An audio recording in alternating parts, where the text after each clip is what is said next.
আছে যারা এই প্রতিষ্ঠানে আয়োজন করেছে।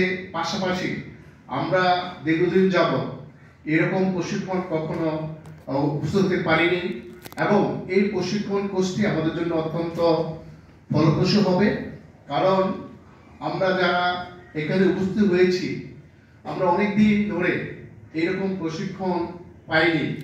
এই প্রশিক্ষণের মাধ্যমে আমরা বিশেষ করে অফিস সংক্রান্ত এবং যুব পরিবার সংক্রান্ত সবকিছু টেকসই উন্নয়নে যতটুকু কাজ আছে সেই কাজগুলো আমরা বুঝতে পারবো, জানতে পারবো। পাশাপাশি বিশেষ করে আমাদের যুব পরিবারের অভিভাবক যে আমাদেরকে বিভিন্ন দিক নির্দেশনা দিয়ে যুব পরিবারকে একটি ভালো অবস্থা নিয়ে আছেন, সেই ডক্টর গাজী মোহাম্মদ সাহেবের জন্য অসংখ্য ধন্যবাদ জানাচ্ছি। পাশাপাশি আমাদের পরিচালক প্রশাসন মহোদয় অনেক কষ্ট করে এই যুব পরিবারের যে অবস্থা নিয়ে আছে বর্তমান পর্যায়ে, সেটা আমি অসংখ্য ধন্যবাদ জানাচ্ছি। আমরা এই পরিস্থিতিতে আমি ব্যক্তিগত বলতে চাচ্ছি, আমি দীর্ঘ 17 বছর পরে এখানে আসে দেখি এই অবস্থা, এখানে একাডেমিক যে অবস্থা অনেক উন্নত হয়েছে স্যার। এখানে আপনাদের পরিশ্রমের ফসল, আপনারা যেভাবে আগে যাচ্ছেন আমি মনে করি আমাদের যুব পরিবার আরো উন্নত হবে, আমরা আরো অনেক উন্নতি করতে পারবো। বর্তমান যে অবস্থায় যুব পরিবার আছে, যদি যুব সমাজকে সঠিকভাবে কাজে লাগানো যায়, সেই যুব পরিবার বাংলাদেশ একটা উন্নত রাষ্ট্র হিসেবে পরিণত হবে।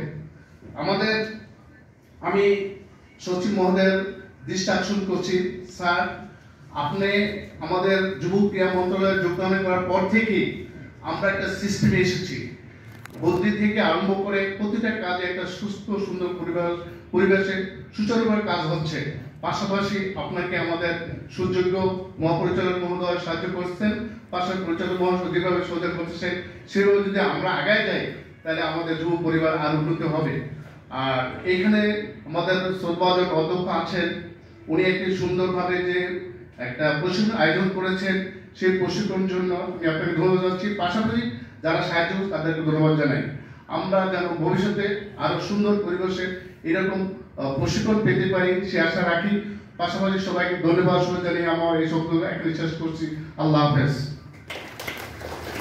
ধন্যবাদ। সুধী মণ্ডলী, অনুষ্ঠানে এই পর্যায়ে বিশেষ অতিথির বক্তব্য প্রদান